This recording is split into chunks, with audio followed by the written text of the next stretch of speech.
Hello, welcome back. This is Kiss Burnout Goodbye Global Virtual Retreat 2014, day 15. Today we're entering into week 3 of the retreat. It's a 21-day retreat, and it's 21 days because that's how long it takes to form a new habit. So in the first third, we were looking at new perspectives on burnout, learning what burnout even is and what research is being done and how you can approach it in a really practical way. Week 2, we were looking at structures that serve and getting clear on money and time management and other structures within your life. Week 3 is set yourself free. This week we're emphasizing humor, pleasure, and play. And today you're going to meet Dr. LaBay. But first I want to remind you that yesterday, Kelly Adkins left us with the question, what lights my heart fire? What lights my heart fire? So I want to remind you that you can go into the free forum and enter your questions there and start to engage with each other about the answers to these questions.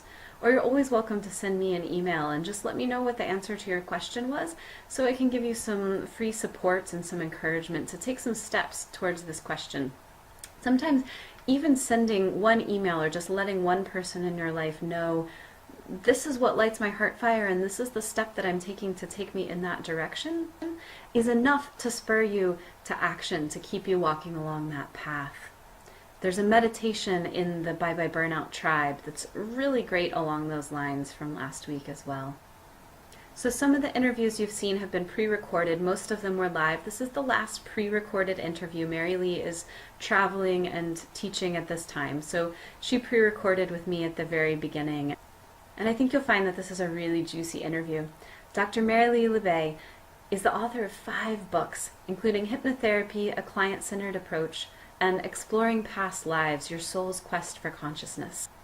She teaches the professional hypnotherapy program at Bastyr University and at Bellevue College, and she also instructs professional trainings in past life regression and techniques of spiritual exploration. Beginning in the late 1960s with studies in tarot and astrology, Mary Lee continued her pursuit of the spiritual with intense training from the Celtic and Druidic perspective, moving into hypnotherapy as a means to bring this work to a greater population. She followed up with a doctorate in behavioral psychology and certificates in NLP, Reiki, Gestalt, EFT, and applied kinesiology. She was named among the top 100 thought leaders of 2007 by Personal Excellence magazine, and she maintains a private practice in Bellevue, Washington. She also happens to be my hypnotherapy teacher, and I actually got into hypnotherapy because I went to an open forum looking at continuing education, thinking I was going to do something completely different, and I was so impressed with Mary Lee's presentation of her work, of herself, her presence, and her authenticity that I ended up taking a different path than I intended and getting into hypnotherapy, and I'm so, so grateful for that. So without further ado, I introduce you to Dr. LaBay. So Mary Lee, I want to start with just finding out what drew you to this work. To the hypnotherapy work? Yeah. Well, actually, it was all the spiritual studies that I did younger, in my younger years. And, just wanting to have all the self-exploration, discovering, when you growing up, we're always wondering, who am I really? What am I all about? And so through the past life regressions and tarot and astrology, of course, I was really seeking that for myself, all the things that I was exploring for my own self-development and growth. And then when I, got to a point where I wanted to present a lot of this to the world, because a lot of people were asking me then, can you help me with my past lives and give me readings and all of that. So I was doing that kind of work. And I decided to pursue hypnotherapy because I thought it was kind of a natural technique that would blend well with the other things that I was doing. And maybe it was a little more acceptable or at least known to the public. When you'd say, oh, I'm a psychic or I do astrology or something. I don't know, it felt good to have the hypnotherapy there.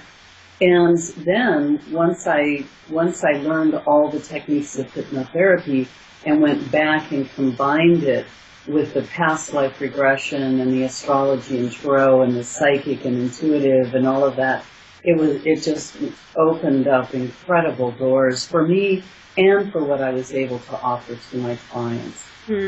Yeah, it's a whole different world. Even from when I learned hypnotherapy, I was taught the techniques, but the way that I've blended it and brought in these other concepts and philosophies and journeys and exploration, it has become a bigger body of work. So you really made it your own and kind of used it to tie together all of your expertise. Right, exactly. And so when I say hypnotherapy to people, a lot of times they go, oh, wait, my friend stood up on stage one time and had to do this embarrassing thing. And can we just dispel those rumors right here? Yeah, a lot of people have that opinion. And, that's what you see on TV. That's, very entertaining, the stage hypnosis. And you see it in movies, and it's kind of that old concept. And it's very powerful stuff. The stage hypnosis blows my mind. I don't know how to do that. And it really does show the power of the subconscious mind and the willingness of people to be able to do those kinds of things. However, in hypnotherapy, with the emphasis on the therapy side, it's a very gentle process. And in the way that I do it, client-centered hypnotherapy, is a dialogue between the client and myself. So the client is in a trance state that is really like a meditative state. It's low enough to be connected to the subconscious mind, but you're still above the sleep stage so that you can maintain a conversation, a dialogue with me, or with the therapist. And so we're extracting or connecting to all this wisdom and understanding and knowledge and messages from the subconscious mind. And of course, we can even take that to dead people and spirit guides. And, we can go on into the larger spiritual worlds as well. But then, it's bringing that into the conscious mind and then sharing that and then allowing. And now I'm not even remembering what your question is. If I go off onto a track here, I think I'm in trance. Oh, that's right. So it's not dangerous, or it's not mind control, because it's very client centered. So I don't actually do direct suggestion, which is what a lot of the other kind of hypnotherapy is about. Put them into a deep, deep trance. They'll probably not remember anything that happened. Do a lot of direct suggestions. They come out, voila, something has shifted. But here, what I like to do is really respect the process of the human consciousness. There is a reason why these things have happened, whether it's smoking or eating or anger issues or stress, as we're talking about. These things are all messages. And I think that by finding out what is the message, what is the underlying issue that's happening there, is much more interesting than just having it taken away. Because then you know how to avoid doing it next time. We can look at what it is in me or the client, what is it in the client that allowed this to happen, to allow the stress to build up, and stress has many, many faces, to allow this to happen. And then we go in and we find the pathway that is individual and unique for that particular person to undo that, or to now avoid that, have tools and techniques that will allow them to avoid that in the future. Yeah, that's been the most impressive thing to me as I've utilized the techniques that you've been teaching me, is that people's come up with their own solutions in such an elegant way, way beyond what I could have suggested. I never could have thought of it. Exactly.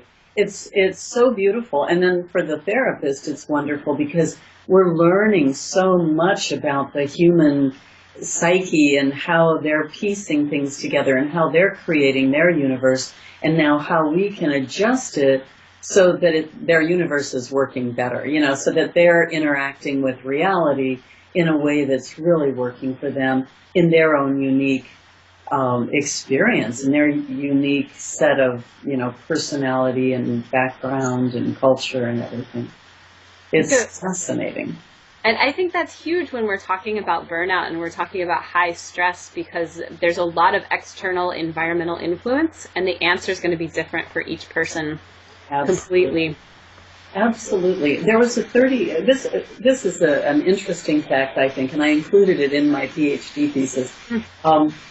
There was a 30-year study by Suzanne Segerstrom and Richard Miller who did this 30-year research that the conclusion was that the nature of the stress that a person has will directly lead to the type of disease or condition that they will develop. So we use that in hypnotherapy. I do in the way that I practice it. We can look at the stressors. If we have the symptoms of the stressors, we can look at that and, of course, avoid getting to the other end where the disease symptoms are. Or we can look at, if we've already developed the disease, if something is there, we can trace it back to what the original stressors were. But the idea, our body is a perfect communication device, both with, between the spirit world and ourselves, but also our higher consciousness, all the messages that it wants to deliver. It'll start making noise out here. We start to feel the stress. But for most of us in the modern world, we go, well, I don't have time to deal with that right now. And I'm strong and I can deal with it. And I'll just schlep a little more stress on and I can pile that on because I'm tough. I can do it. Until it's too much. Well, all these stressors are giving us valuable information. So in the hypnotherapy process, we want to go out there as soon as possible and find out exactly what is wrong, because if we don't deal with it, then eventually the body will start screaming at us. The aches and the pains and the accidents and the conditions and the diseases and all of these things start to develop because the subconscious mind says, I'm trying to get your attention here. If you would pay attention, we wouldn't have to do this. So, the sooner we deal with those stresses. And the stresses, in my experience, really have to do with the discordance between a person's ideal values, which would include being very purposeful, understanding your purpose and marching very directly towards that purpose, having all of that in your consciousness with a distinct value system that you honor, right? To the way we live our lives, right? So, meditation, eating healthy, going to the gym, working out, taking care of myself, what I call sacred selfishness. And then you look at, well, how did I spend my day? Well, 8 hours answering emails, being upset about this, caretaking for everybody but myself, blah, blah, blah. And then we find that stress because those are not lining up. So that's just, that's the philosophy. In my sessions, we actually create those value systems, and we work with those as we're working so that, they become a map. And what we eventually want to do is get rid of all the blocks that are preventing you, all the concepts or dutifulness or the things that keep us from being sacredly selfish, and then creating that so that the life is aligned with those values. So the external life can be really congruent with what's internal. Exactly. And then any choice that you make makes sense, whether it's a very high pressure job or totally taking a long sabbatical or anything in between. Right, exactly. Yeah, it's a beautiful thing. So I understand you have a little experiential opportunity for us today. Would this be a good moment for you to share that? I would love to share that. I call it the bliss state. Okay. And it's kind of a little visualization that I created. And the background for it is that, during the day, we all have an idea of what we want to feel. If only, then I could feel, then I'd be happy and relaxed and I could be stress-free. If only, right? And so life gets in the way. And so this bliss state meditation just reminds you, we go in and we connect with what it is we really want to feel like, and then always come back to that during the day, even when life kind of kicks us to the curb. So we could just do that really quickly. It's kind of a short thing.